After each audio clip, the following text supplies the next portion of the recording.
नमस्कार दोस्तों, हमारे यूट्यूब चैनल में आपका स्वागत है। आज हम आपको बहुत ही प्यारा सुंदर सा सोहर गीत सुनाएंगे। यह गीत आपको कैसा लगे, जैसा भी अपनी राय कमेंट में ज़रूर देना।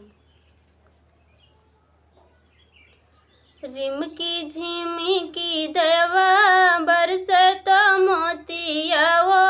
रैन चुए मोतिया वो रैन चुए हो सखिया यस लखपति मोरा पियवा तो नैया मोरा खेमई तो नैया मोरा खेमई हो सखिया यस लखपति मोरा पियवा तो नैया मोरा खेमई हो। नैया जे खेई महादेव दुआरवा पे आवे दुआरवा पे आमई हो गौराया गन कर तुलिपा लंगिया आंगनवा भी छव तू आंगनवा भी छव तू न हो गौराया गन कर तुलिपा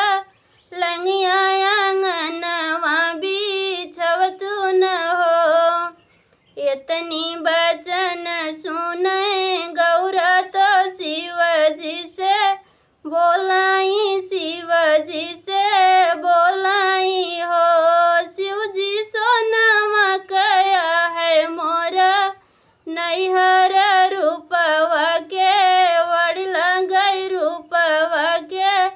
वड़ी लगे हो शिवजी सोनमा कया है मोरा नैहर तो रूपवा के वड़ी लगई रूपवा के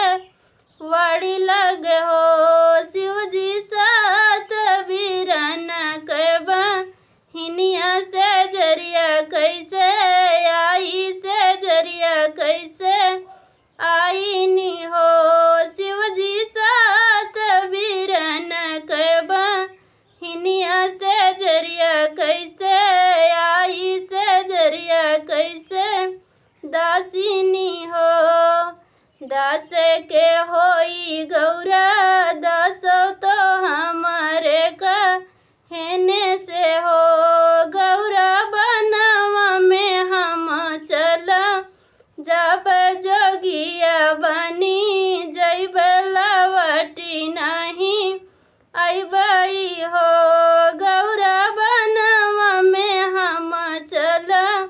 जब जोगिया बनी जब लवटी नहीं अबई हो गौरा लवट घर नहीं तो आवे पीछे पस तैबी हो गौरा बाबा जी के अपने दू